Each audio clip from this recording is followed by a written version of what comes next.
Even in an AI-focused world, MacroEdge is in the business of focusing on you. We don't just understand our clients, we listen to what's said and illuminate on what's not. In a world moving at the speed of light, with shifting markets, evolving workforces, and non-stop disruption, MacroEdge helps you to navigate and identify novel opportunities, expand your enterprise, and succeed in tomorrow's world.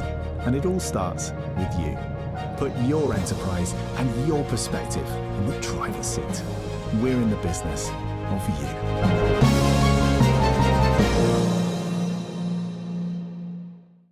And good evening, everyone. Welcome to MacroEdge Radio. This is John Galt speaking. Long time no see to all of my friends. MacroEdge welcomes everyone back. We took a bit of a summer vacation, but nothing dramatic happened in June. We had the end of a war. We had the discussion about the end of a war. We had a little bit of distortion from reality. We had the markets crash, the markets rally. We had oil crater. And of course, no one can believe anything that we've witnessed in our entire life as far as the bizarre behavior of those who were in charge of our society and the world. We are going to have a very special guest tonight. If you don't know who @JG Nuke is, which is his X/Twitter handle, Jack has been doing radio. He's been doing podcasting. He has had a YouTube channel, which has been extremely successful. He has been on X and broadcast in the morning, relays his YouTube channel live. One of the guys you had to listen to, he's been a guest many times before on our program. And of those several times, the one that counts the most is we start having discussions about NVIDIA. We start talking about hyperscalers. We start talking about Supermicro and on and on and on. When you start reviewing the track record of these companies over the last several years, you begin to realize just how precarious the situation is at this moment.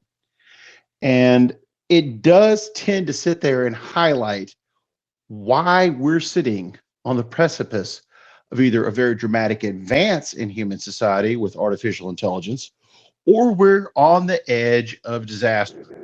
Jack, are you with us this evening? I am. Thank you for having me on. Fantastic. I'm glad I remember how to use this damn thing, and I'm glad the X is actually cooperating tonight. I'm going to stay out of state before the record, before we get going. Folks, my position on what's happening right now, so you understand my perspective. I firmly believe the next 8 weeks, we're going to see a market rally. Now, it's going to be thin, like today with one of the lowest volume rallies of the year. This was lower volume today than July 2nd and 3rd. Think about that for a moment. Take that into account. We're about to have earnings. That's usually a pump and dump season. You'll see distribution throughout it. We've been seeing distribution for over 30 days now. But I also believe we're going to see Anthropic come back with an IPO sometime in August before Jackson Hole. And of course, that will not limit Sam Altman's ego. He'll have to join the party in September. This is going to parallel sometimes in our history that we don't really want to talk about yet until we get more validation. But usually when you have that last great giant IPO, it's an indication that the ultimate top is in and things are about to roll over. I believe OpenAI in early September will mark the beginning, if not the end, of this bull market. And some harsh reality is going to be dealt to the quote unquote newbies and rookies in this game. With that being said, Jack, I got to get your opening take on everything you've seen since the start of summer, since Memorial Day, without summarizing all your shows, which are fantastic, but getting down to the nut. It does seem like we've taken fraud and insanity to a new extreme. Yeah, I would say fraud and corruption is now the rule, not the exception, unfortunately. I mean, look, sitting presidents running crypto pump and dumps from the White House. I mean, that's a stretch. And, look, I'm not some guy suffering from TDS. I voted for the guy several times, but I call it like I see it. What happened in there with crypto and the meme coins was just utterly disgusting. Continues on an almost daily basis. He's acting like somebody who cannot be prosecuted because he can't. They threw the book at him for silly political things last time, and now they can't touch him, and he's behaving accordingly. And so, why would anybody stop? Why would any of the other fraudsters stop? And the regulators are underfunded, understaffed, and inept, dare I say, complicit in the schemes. So they're not going to do anything about it. And that's why I've just been trying since August of 2023 was when I ran my first video critical of NVIDIA and the AI bubble, trying to warn about this. And even though the stocks have gone up in a straight line this whole time, everything I have been warning about has come to fruition. All of this money has already been lost. People just don't realize it yet. None of it is making a profit anywhere outside of the hardware manufacturers. And all of this CapEx that we hear about that everybody celebrates, oh, they're increasing their CapEx, they're spending this, they're spending that. That is all next year's negative earnings. When that CapEx starts to depreciate, like Michael Burry has called for, you watch these earnings just disappear. And, one other thing I want to mention right off the bat, when you said earnings are just around the corner, remember, earnings is not money. Earnings is just the accountants sharpening their pencils. And I would draw your attention to Google's earnings last quarter, which were phenomenal, over $60 billion in earnings. But more than half of that was them just marking up their stake in Anthropic, which is an illiquid asset. It still hasn't IPO'd. And paper gains on illiquid assets is not money in the bank. And if you look at the money in the bank in these companies, it's gone. The hyperscalers have gone from $250 billion a year in free cash flow. I mean, these companies were money printing machines, and now they all have negative free cash flow. They have burned all that $250 billion a year in free cash flow and then some. They've issued some $350 billion in debt so far this year to finance their, $800 billion plus in CapEx that they've promised to spend. Where's that debt coming from? Off balance sheet, Enron-esque financing arrangements where they hide how indebted they really are from their investors. It's coming from private credit, who the stampede for the exits in private credit is already in progress, but people are being told, you can't have your money back. So at the end of the day, what is supporting this whole thing? What is driving this endless flow of money into the AI bubble? It's the promise of future profits. And Ed Zitron did a fantastic job with some leaked OpenAI financials that showed that OpenAI lost $38.5 billion last year on $13.1 billion in revenue. They lose $3 for every $1 they take in. And you can rinse repeat that for Anthropic. Their numbers are similar. That is what's underpinning this. All of this data center revenue, all of this cloud revenue, it's OpenAI and Anthropic's losses and similar players in the space. There is no profit underlying any of this. And the losses are not getting smaller, they're getting bigger with time. And the time to worry about this was years ago. It's already too late. That all that money is gone, it's already been burned. And now we're just waiting for the curtain to be pulled back. And a lot of people are in for the I told you so of a lifetime when that happens. Oh, do I agree with you so much? You have no idea. But here's the big one today. The most ironic, hilarious headline from Bloomberg and the World right before 4 or 5 o'clock. I don't remember the time. I just happened to catch it. And that is Apple, who allegedly borrowed / stole hardware ideas from Samsung, is suing OpenAI, who took 400 employees from the hardware division of Apple and employed them. And now they're suing OpenAI for stealing their own hardware / software ideas for future products that do not exist.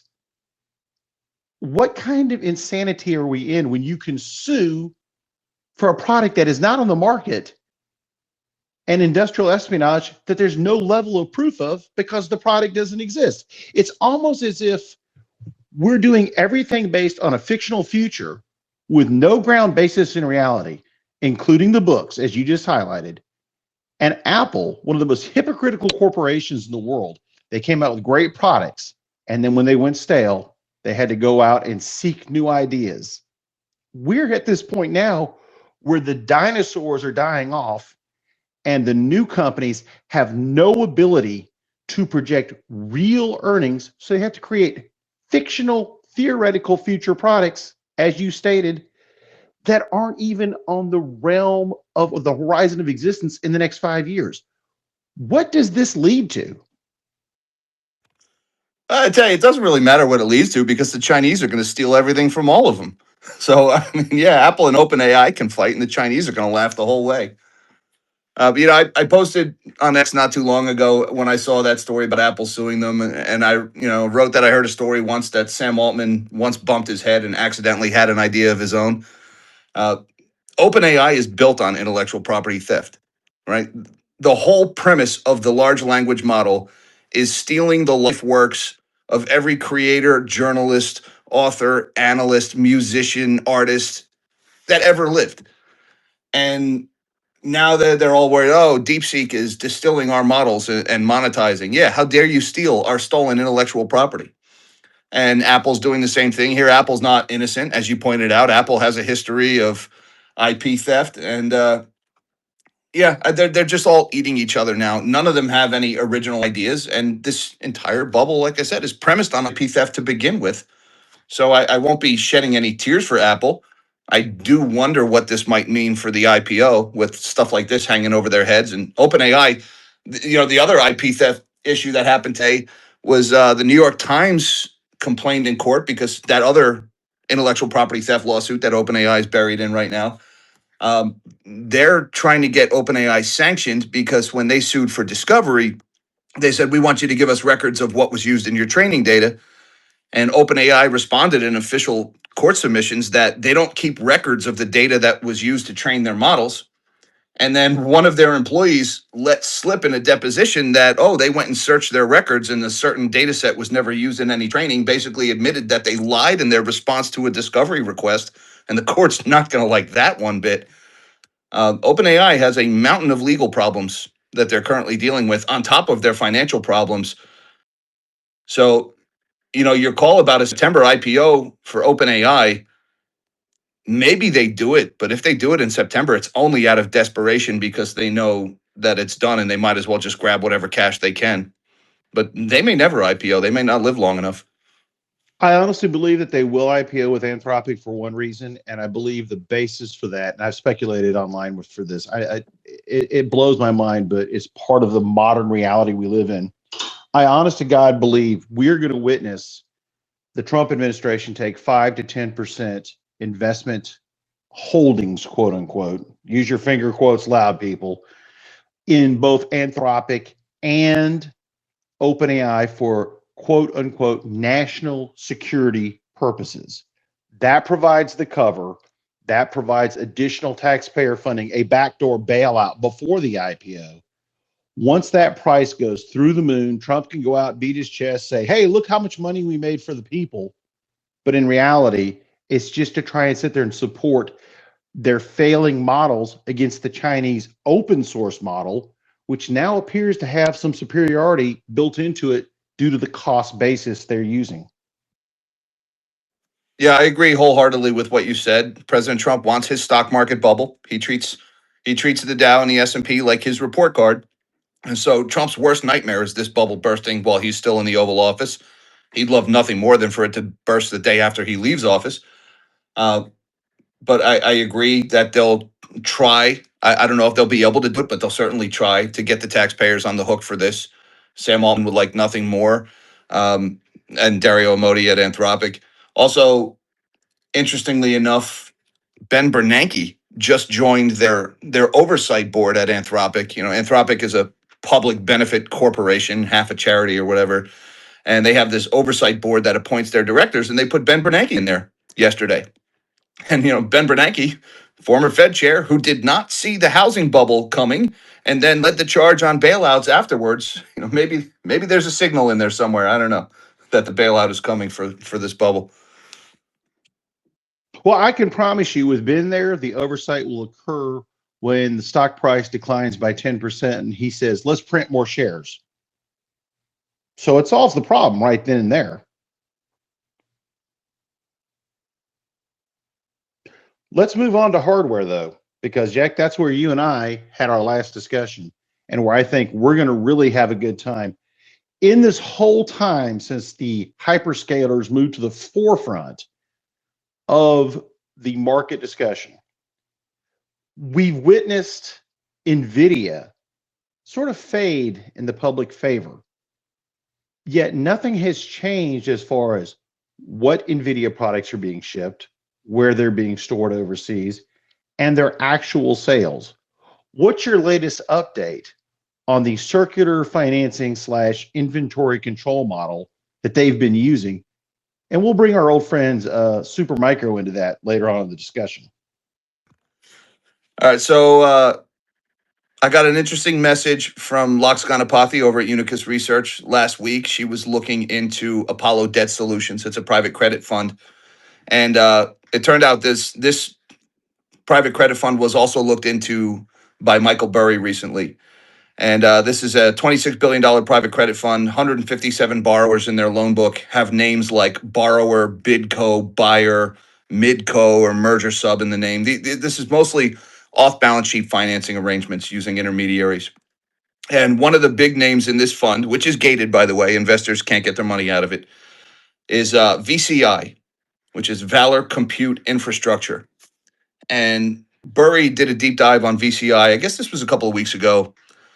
It was a $5.4 billion financing that VCI arranged to buy $5.4 billion worth of NVIDIA's Blackwell GPUs. That's the current latest model. Of that $5.4 billion, $3.5 billion came from Apollo's investors, the people in the fund. 1.9 billion of it came from NVIDIA. How about that? NVIDIA raised $1.9 billion to buy their own chips. So they're literally buying their own product. Overlooking that, what was this borrowing done? How did NVIDIA borrow from itself to buy its own product and then park it in their own warehouses? Because, they book the sale long before the data centers come online or before they can be installed. But this was secured by VCI's lease that they have with XAI, now SpaceX. This was a triple net lease that Valor had signed with XAI, where basically XAI operates the data center. They do all the maintenance. They pay all the utility costs. They pay all the property taxes. They pay for everything, but they don't own the building. They're just renting it. No debt goes on XAI's balance sheet. It's all on the balance sheet of VCI and Apollo's private credit fund. NVIDIA is able to buy their own chips. And if you go look at XAI's books or SpaceX books, there's no trace of this debt anywhere. It doesn't exist. So they look great. So what's really underpinning it is future lease obligations from SpaceX, who last year lost $6.4 billion on $3.2 billion in revenue and probably won't be cash flow positive until the middle of the next decade. So circular financing, yes, very much alive. This industry wouldn't exist without it. So, Michael, okay, let's go to SpaceX, because that's another player that's been actually, it's no longer SpaceX. It's SpaceX /XAI /Tesla. Reality is they're merging it all together, and that might be the last hurrah with the hyperscalers and trying to get their AI products into the market and take their private cut from the IPOs. With that being stated, we've not had any real regulatory oversight of our markets now for I'd say 10 years, the hell of 2 years. With that problem exacerbating itself, most individuals look at their 401ks and say, how does this affect me? But when we go back to other eras like this, most of us are hardened veterans of 05 to 12. The level and scale of industrial fraud and it's just not possible for these products to hit the market at a profitable scaling level in the next decade. They just don't have the capacity. Why are we sitting here and not hearing more about the inability of these corporations to deliver and any more accounting investigations beyond individuals like yourself, people who are outside of that bubble? I don't understand how anyone thinks this is going to have a great ending for our society, because it doesn't only impact our financial system, it impacts what's left of the middle class and the retirees, the quote unquote boomers, guilty. Where do you see this ending as far as our society is concerned? And is there a product that we're going to actually be able to say, hey, go do this, it'll work fine? Well, John, the reason why all those things you stated, like why aren't they looking into it? Why aren't more people doing it? Is there's no money in it. There's just no money in buy side research. All the money is made on the sell side. Shopping this crap to people's retirement funds is where the money's at. I sure as shit haven't gotten rich doing this. I can tell you that.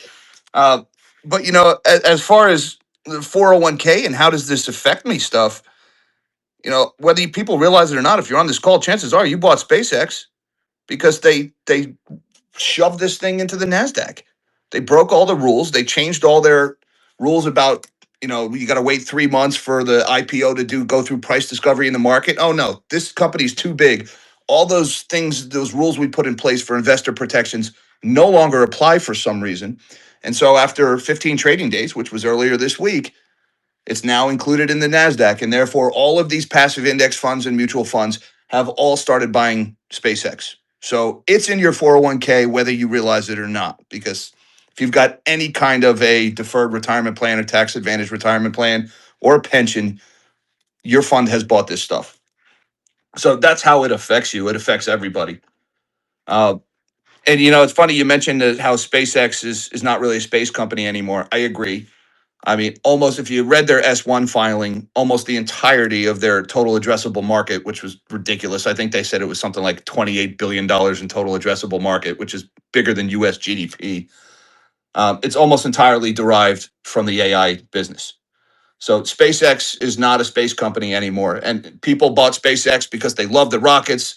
Dude, I love to see the tower catch the rocket. I think it is cool as all get out. What they have done in space is amazing.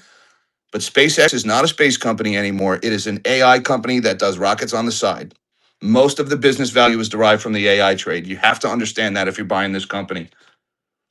And then more along the lines of, the investigations and the regulators, here's some interesting factoids for you about SpaceX. Last year, they bought $131 million worth of Tesla power packs for power stability at xAI's data centers. And 1 in 5 Cybertrucks sold in 2025 was purchased by SpaceX. How has that not triggered related party investigations or any kind of investigations from securities regulators? When a company is buying product from another company and the CEO is the same of both companies, basically inflating each other's sales, how does that not at least warrant an investigation? And are the investors in these companies, is their money being stewarded well by this guy who is apparently negotiating both sides of a deal with himself? And look, he did this before. He got away with it when Tesla bought Solar City out of bankruptcy. So he's got a history of doing this, and the regulators looking the other way. I mean, if you're just pouring your money into these things and you say, nah, don't worry, the regulators will never let that happen. They've been letting it happen for years. That's not about to change. The regulators are not looking out for you. It's funny because, my position, I'm more of a historian in this entire picture, analyzing it from, I'm not a forensic accountant. I can read I'm not going to go through the quarterly reports. It's just, I will go through them for historical purposes, but I don't read all of them. And I try to stick to the industries I know best, which are transportation and of course the metals. But when you start pouring through some of the garbage being promoted by our financial institutions, especially investment funds, and you look at the ETFs of ETFs and ETFs of individual stocks, you can't help but wonder what all of this leverage, permitted, unregulated leverage, is going to do when the boomerang effect occurs. And it happens every time. I mean, I'm going to go through a quick cycle here. Interrupt if you'd like to comment, but in the 80s, it was mini computers and personal computers. In the 90s, it was fiber optics and the .com. 05 to 12, real estate and blockchain. And 14 to 19, most people don't remember, it was just a stock boom. Everyone thought there's no way it'll ever go down again until the COVID hit. And then from 2021 forward, it's been AI, real estate, tokens, altcoin garbage, and crypto crap. And now we're back into hardware that is theoretically going to exist in the future, be it robotics, chips, etc. Yet no product has been slated as a deliverable in the next decade. This doesn't end well. No, it doesn't end well at all. And you mentioned the ETFs and the funds of funds, and this is the second time I'm mentioning Locks over at Unicus because they just do such fantastic work over there. Locks did a deep dive into one of Cliffwater's private credit funds recently, CPEFX, and she opened up the books on that fund, and 40% of the fund is made up of investments in secondary funds. So it's the sushi scene from The Big Short, where CDOA has parts of CDOB and CDOB has parts of CDOA, and they're both in CDOC. I mean, if you're trying to get your money out of this fund right now, Cliffwater has to go to these other funds to try to get money from them, and they're all gated. How's anybody going to get paid back from this? What do these people even really own at the end of the day? I don't think anybody has any idea. Totally agree, because you highlighted a great point several weeks ago last week about Blackstone pulling out of a data center project. And everyone thought, well, it's the holidays, nobody cares.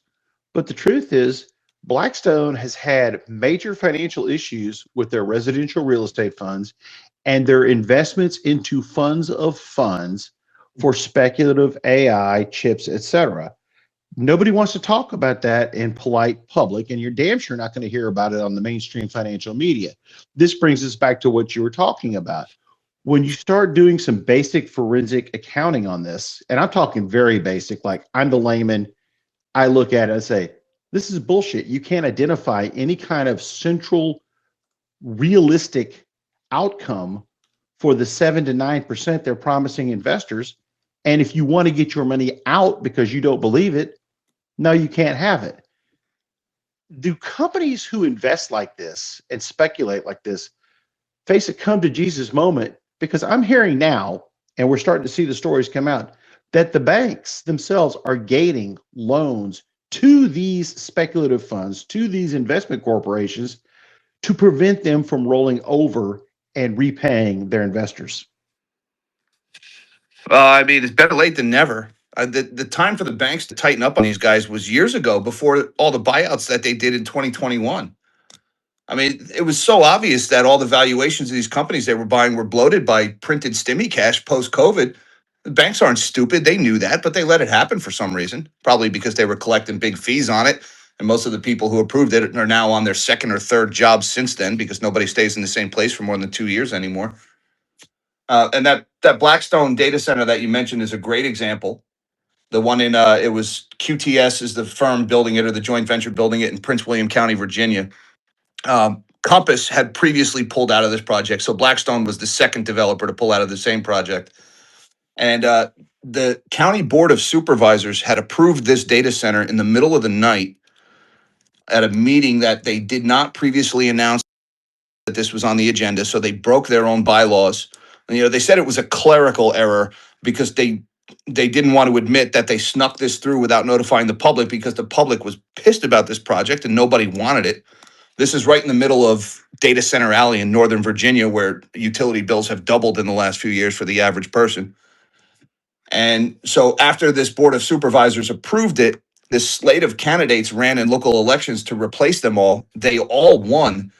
And then they immediately reversed the decision and pulled the approval for the project because they broke the rules. So, besides the financing and the banks cutting things off and the private credit woes and the intellectual property theft and the power constraints and the Chinese IP ripping everything off and all these other reasons, you've got political pushback on these projects. How are they going to maintain this hardware sales growth if there's nowhere to put them? Because nobody wants one of these things built near them anymore.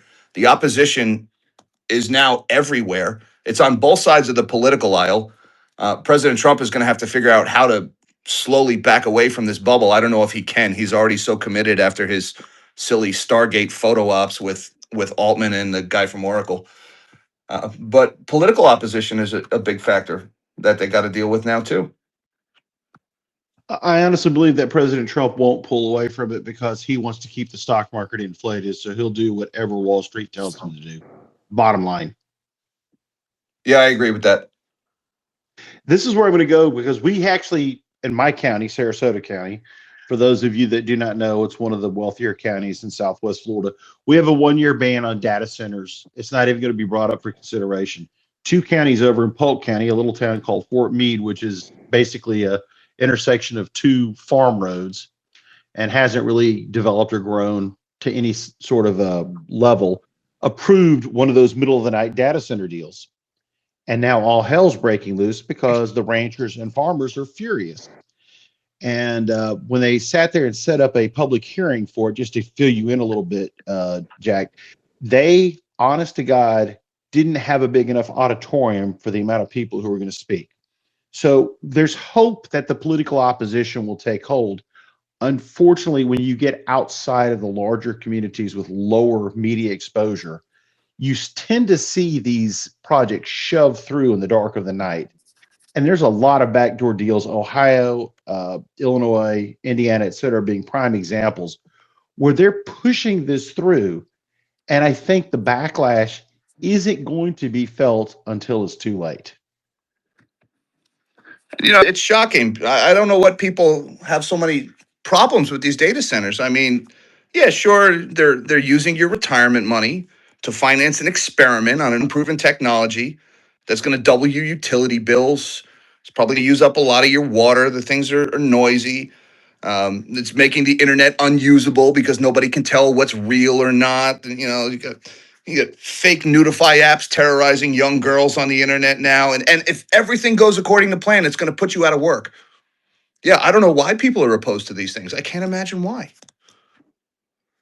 Well, plus they want a taxpayer subsidy for it also. Oh, yes. And that. Let's go back to the hardware side of things because it all ties back to NVIDIA for some strange reason. Super microcomputers disappeared from the scene since they were threatened with an investigation and all kinds of financial shenanigans. Do you see anything developing from that, or are they just going to be quietly acquired by XYZ Corporation in the middle of the night and merged into oblivion to basically sweep this under the rug?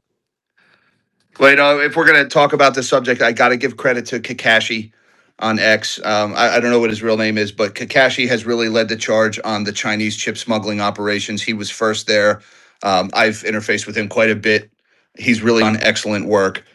I've done some videos about Supermicro, and it was funny because I always get these comments from these AI bros that I had no proof that Supermicro and NVIDIA were smuggling into China. And in one of my videos, I showed a Chinese guy in his office sitting in front of a crate that said Supermicro on it, holding up an NVIDIA H100 GPU saying, "Here is my illegal NVIDIA H100 GPU that I still got in China."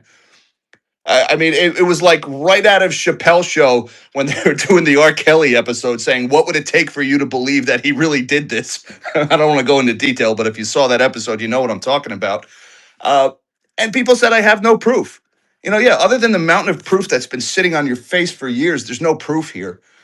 And look, Supermicro Computer is a U.S. company. Their CEO, Charles Lang, is a U.S. citizen. He's also of Taiwanese descent. Jensen Huang, U.S. citizen, a U.S. company of Taiwanese descent. In my opinion, this borders on treason, what they've done. It's not so far-fetched to imagine that these GPUs would be used for Chinese military purposes and therefore used to kill Taiwanese and Americans. And Supermicro got caught doing this. Their founder, Wally Law was the guy's name, was indicted by the DOJ for this. Fun fact, Wally Law was fired from Supermicro back in, I think, 2021 for their accounting scandal.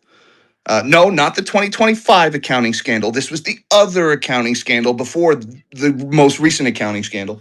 Wally Law was fired. After they got relisted on the NASDAQ, they hired Wally Law back. Now he's indicted for smuggling chips into China.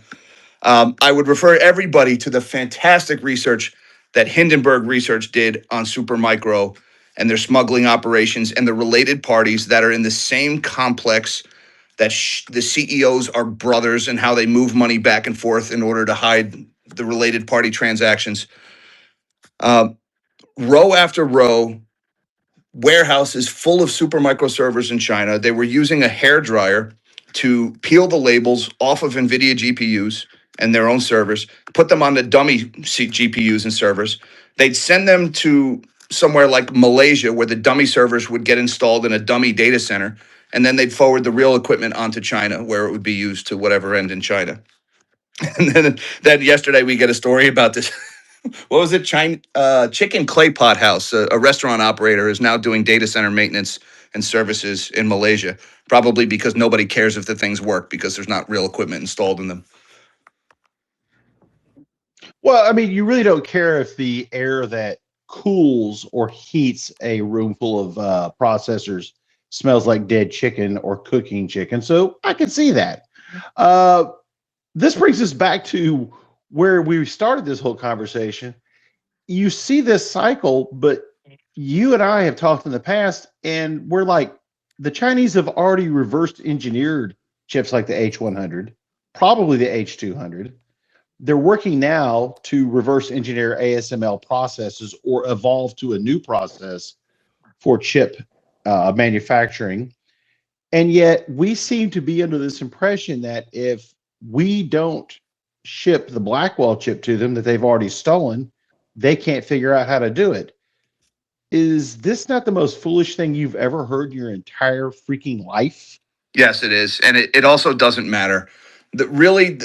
The use for the latest and greatest is for training, not for inferencing. And the Chinese don't train. They just steal the training that our firms do. So they don't need training. They need inferencing to run their data, run the stolen IP on their data centers. And you can do inferencing on anything. You can use the older stuff to run your inferencing. So really the only reason to continue to pour tens of billions of dollars into NVIDIA's 1 year state-of-the-art replacement cycle is so you have the latest and greatest chips for training the latest and greatest models. The problem is the latest and greatest models aren't really getting greater as we go. The marginal improvements and huge problems with hallucination and all the error-prone issues are still there. So there's no reason to keep pushing these boundaries because they're not going to achieve AGI. This experiment where they took the Google white paper, Attention is All You Need, which invented the transformer, which is what large language models are built on. It's not enough to achieve artificial general intelligence. It just isn't. So there's the motivation to continuously upgrade for your training is rapidly disappearing. And so I don't think it matters if the Chinese can get their hands on Blackwells or not. They'll be able to use them for inferencing. They'll be able to use the old stuff too. Okay, bringing it back to domestic purposes, you and I have both, I have been exposed, unfortunately, recently to the LLMs from a practical business application. I'm not impressed. To say that they're functional, barely, functional independently of human oversight, no, we're not ready for prime time yet. And with the billions, if not almost $1 trillion invested in the last decade in developing these tools, one would think that we would have evolved faster under the premises of Moore's Law, that we would have developed and created a system that's better than what exists now. With that premise, isn't NVIDIA running out of excuses for people to build 100-acre data centers to sit there and make 2 + 2 = 4 when their system hallucinates and develops theoretical math models that don't actually perform as designed?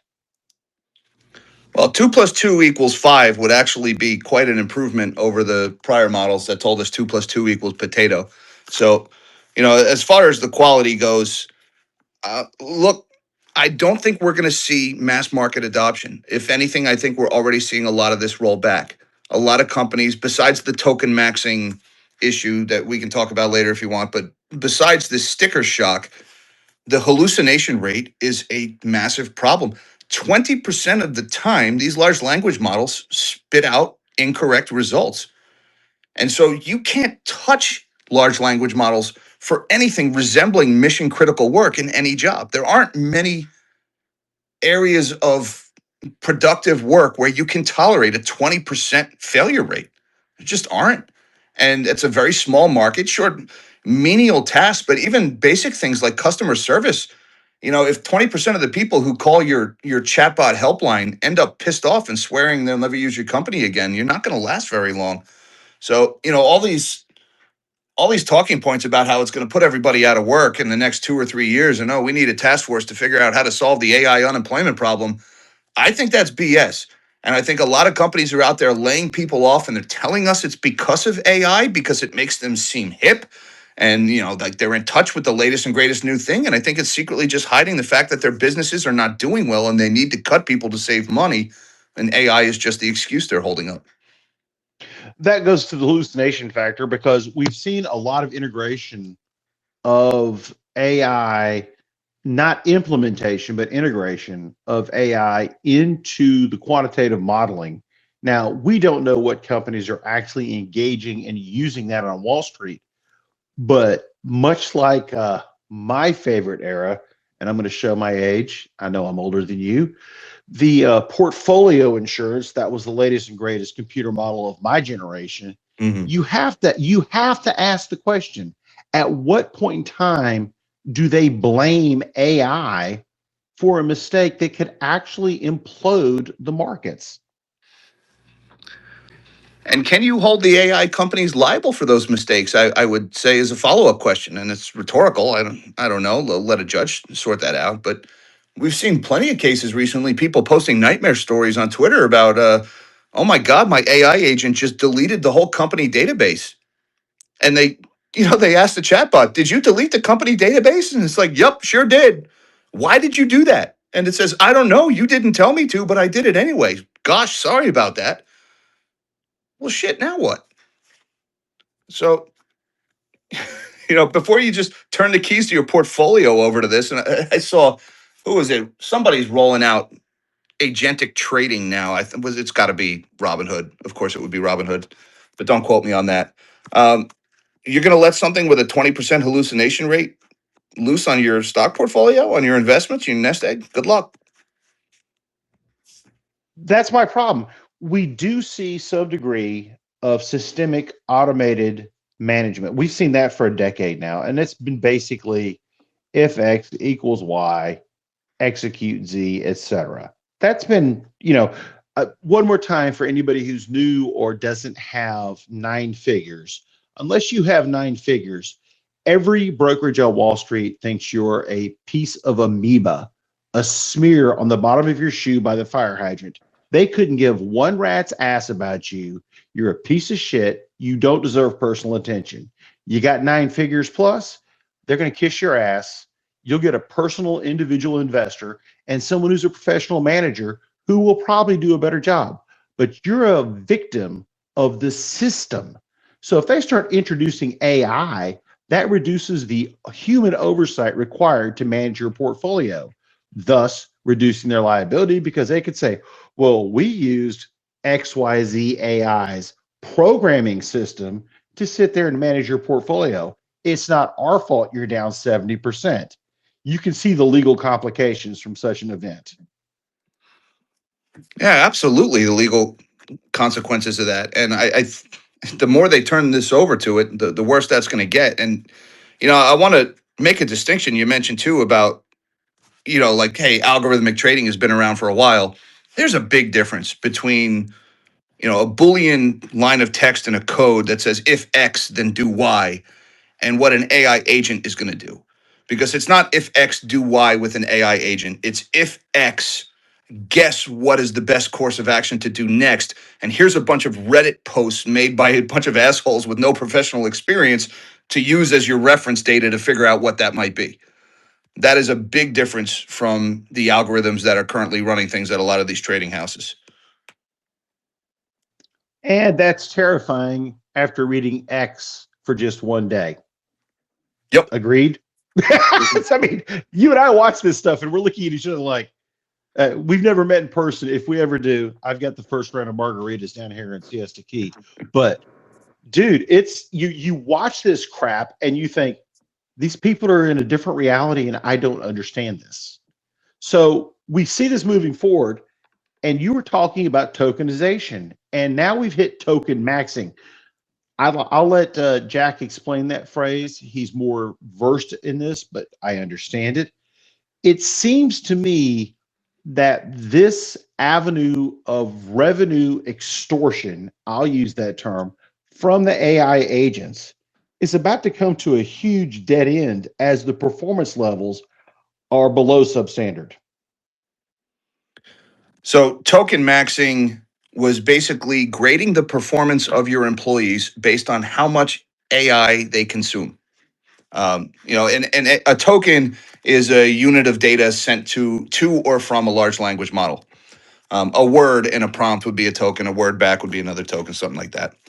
And so, because all of these CEOs wanted to be hip, they wanted to be into with the next big thing, they started handing down, you shall use the AI.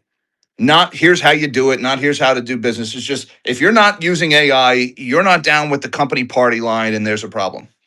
And so they started looking at not what the output was of these people, not at the quality of their work, but how many AI tokens they were consuming.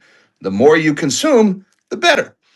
And so, show me the incentive, I'll show you the outcome, all that funny talking point. People started creating AI agents to do pointless tasks for the sole purpose of inflating their token consumption to make themselves look better. Sort my email, sort it again, summarize this meeting that I didn't pay attention to, and I'm not going to pay attention to the summary either. They created AI agents to do all this stuff. Well, as this was happening, OpenAI and Anthropic were preparing for their IPOs. And, we talked earlier about the losses at OpenAI in particular, $38.5 billion lost on just $13 billion in revenue. So they needed to start making their books look better before the IPOs. So they switched over to token-based billing, where it was no longer an all-you-can-eat buffet. You pay me a flat fee for unlimited usage. Now you're paying for what you're using. And AI agents in particular, they run round the clock. They're constantly burning tokens. It's even more compute intensive than video generation with AI is probably the next most intensive task. And so when they switched over to token-based billing, all of a sudden, all of these companies, which had some of them even set up in-house leaderboards to highlight the employees who were using the most AI, all of a sudden they get their bills and they say, oh my God, what just happened? Uber was the most famous example. Uber burned through their entire year's AI budget by April after they did this. And of course, all of a sudden we go from token maxing to, we want you to use the AI, but we want you to be judicious about what you're using it for. We don't want you wasting the company's money. And you better believe that revenue growth at Anthropic and OpenAI is about to level off real freaking fast now that that is a thing. And now you've actually got price wars are springing up. The reason Meta rallied so much this week was because Meta came out with their latest model. They finally have an AI product that they're going to market to people, and their token cost is significantly cheaper than Anthropic or OpenAI's. And Meta doesn't care because Meta's got off-balance sheet financing and billions of dollars in bonds that they can offer. They're raising money left and right. They can afford to lose money. See also the metaverse. And so now you've got a rapidly commoditizing industry that has never generated a profit that's now starting a price war. Not good. So let's get to some big questions about this, because I before this show's over, I want to make sure I get your macroeconomic take on this, because all of this bubble-ish stuff might be entertaining for you and I, because let's face it, Jack, you and I are geeks. We love the historical perspective. We love the technology. We want to watch what happens. But from an accounting perspective, I'm terrified. From a financial perspective for the nation, I'm terrified.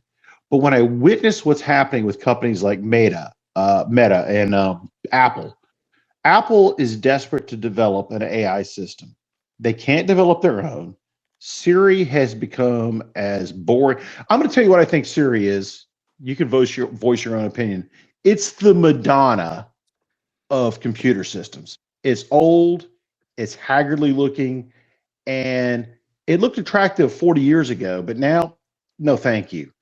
We're looking at a systemic problem where the old technology that was really hip and cool with the boomers is now fading. I joke about Facebook because it's what the boomers use. Fact. Don't believe me? Google it, boys and girls. It's the old people's AOL. It's the old people's MySpace. Now, I was on both. I didn't care. I didn't realize social media was going to be that big. My bad. I probably could have made some money. But when you start taking this into a larger perspective, Mark Zuckerberg has been desperate to find the next big thing. Apple has been desperate to find the next big thing. All of these companies are desperate, thinking AI is going to be my out. In reality, if you can't develop products internally, you can't import failing products. At some point, you're going to see mergers and acquisitions. And that's where I come into this discussion thinking, Apple at $300 a share is pure dog shit. Apple at $50 a share, somebody's going to buy it just for the hardware and customer base. Same for Meta.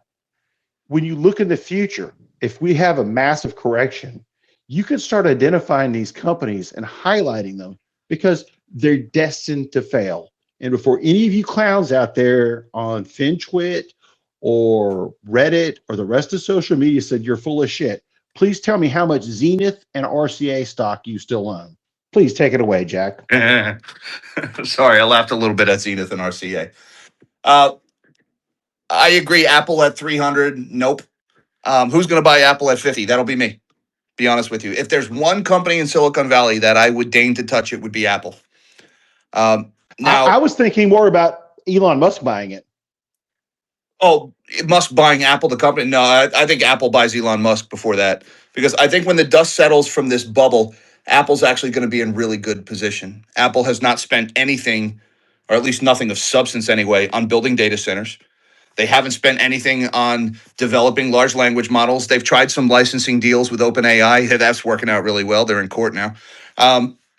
But Apple, remember, is not a software company. They're not an AI company. Apple is first and foremost a hardware company. And again, at 300, I'm not a buyer. If it goes sub 100, I'd be buying it hand over fist. Because what I think, I do think AI has a future, and I do think it's a big future.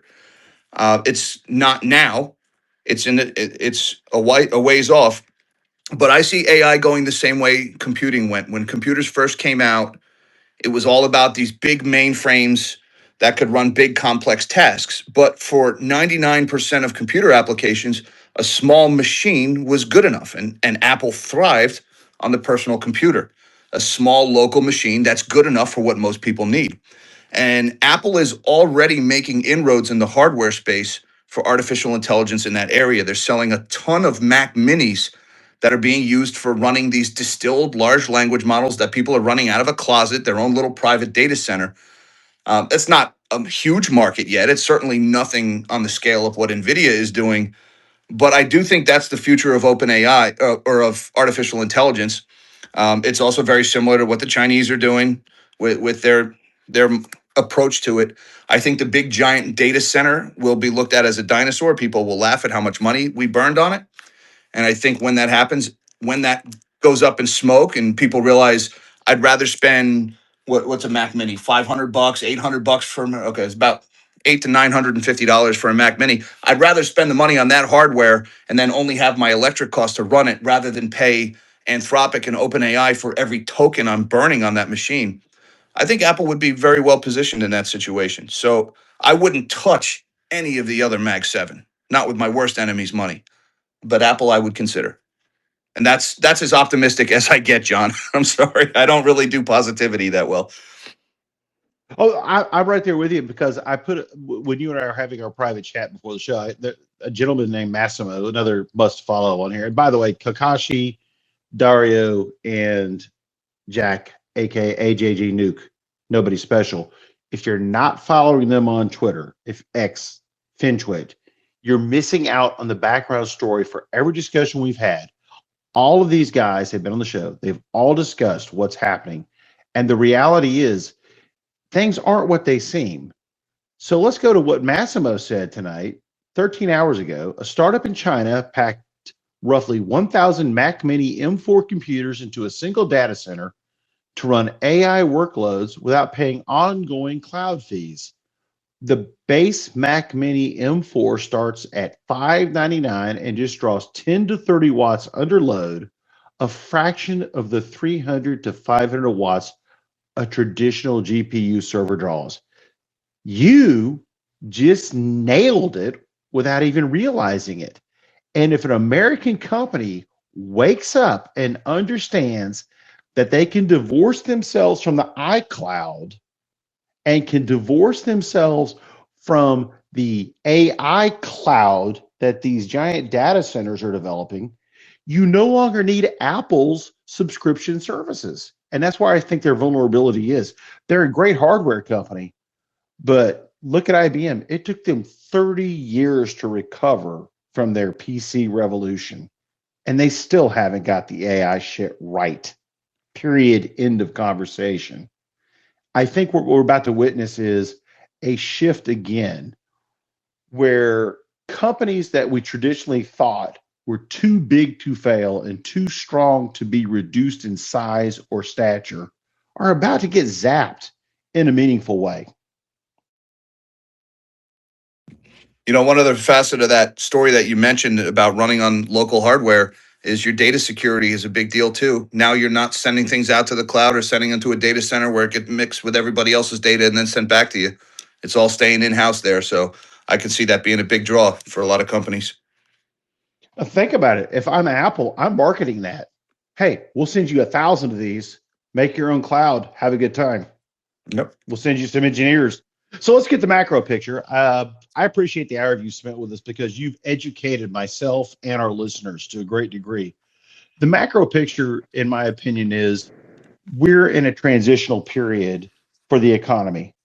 Where do you see the evolution of, and folks, don't take what we talked about tonight as the gospel. Do your own research. But we've seen a change in the accounting processes since 2010. This was not put into place by Trump. This was put into place by by George Bush, by Obama, by Trump, by previous Federal Reserve governors. It's been an evolution for over a decade.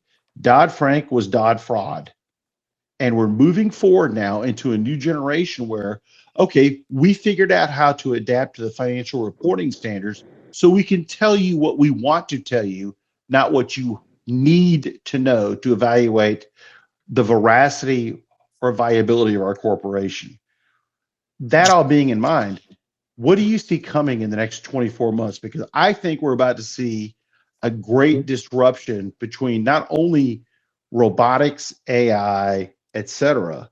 AGI is a joke. We're still a decade away. But also how our economy functions with the middle class being contracted and Americans not able to function in their traditional role as, hey, I can buy a house, I can buy a car, etc. We're watching a deterioration in the standard of living in real time. So the accounting practices, you know, I would tell you like circular financing, round tripping, that shit is as old as time. That wasn't invented under Bush or even Clinton or Obama. I mean, the scam has a new twist to it, but it's been around for a long time. That's nothing new. We've been here before. We'll be here again. I do think the scale this time needs to be appreciated. It's definitely bigger than the dot-com bubble by orders of magnitude. I don't know if it rises to GFC levels. Just based on what I've seen and in hindsight, what we found out after the fact about the GFC, maybe it's not that big, but you know, that's just based on what I can see now. I'm one guy in a home office in Southeast Pennsylvania. I'm sure there's a hell of a lot that we can't see that we're going to find out after the smoke clears. So it could be as big as the GFC. And this will be what, the fourth major financial crisis in the lifetime of a lot of people. I think the public backlash is going to be severe. I think Wall Street is going to have to do a lot of soul searching. if assuming they have a soul, which most of them don't, but they're going to have to pretend to do some soul searching in order to restore public confidence in financial markets, because the losses will be so big they won't have other people's money to play with anymore, and so they're going to be out of a job. I I do think it will be incredibly painful for a lot of people who don't even realize they're invested in this stuff. It's happened without their even knowing it, by the people that they trusted to manage their money. I think the people that they trusted to manage their money, a lot of them just work based on fees for assets under management. I think a lot of them don't even have any idea where this shit has gone into. I also think that this bubble is the inevitable result of all the easy money. You know, when you get big monetary expansions, you get capital misallocation. And we had the biggest monetary expansion in history 6 years ago. And now we have the biggest capital misallocation in history. That it's the same thing. So if you look at the economy, take out the individual pain, which, you know, it's easy to dismiss that, as people's lives are going to be ruined in huge numbers. But if you look at the economy as a singular organism, this rot is going to die off. It's going to be sudden and it's going to be painful, but we should, emphasis should, come out of it healthier, because we'll learn a hard lesson about capital misallocation, and people are going to be a lot more skeptical of these Wall Street and Silicon Valley bros after coming out of this. And I think we'll come out of it with a lot higher interest rates, and people are going to be a lot more careful where they invest their money and where they spend their capital. And we'll get a healthier economy down the road from it. That is assuming they don't just monetize all the damn losses again. They're probably going to do that again. I don't know. Maybe the inflation of the last few years means they won't monetize the losses again. I can't see past that. Hopefully they don't. Well, I'm gonna force you into my Scotch bottle. Pop it open, have a good sip, because I honestly believe that despite Kevin Warsh's proclamations, he will eventually monetize the losses and democratize the pain, along with Trump and the Democrats in the future, probably before he leaves office, deciding to sit there and establish mandatory retirement accounts, the quote unquote Pelosi plan from 2007, where 3% of all paychecks are invested in stock markets and US government bonds. And that's just the reality, because as Japan burns, our equities and our bonds turn. And I had that told to me by someone in the market a long time ago. And I said, "What do you mean?" And they said, if Japan ends up trapped by their demographic situation, they'll liquidate American equities, they'll hold the bonds, and the American people are going to have to sit there and absorb that. I don't think the capacity for the 80% in the lower K to absorb that volume of equity investment is available, thus leaving the government to mandate, manage, and invest as a backup. One last question, and we're going to call it a night, because we both need to sit there and go, wow, you've been a great guest, Jack. As always, you are one of the best guests we have, and you've educated everyone about the problems we see in the hyperscalers, AI, and the chips.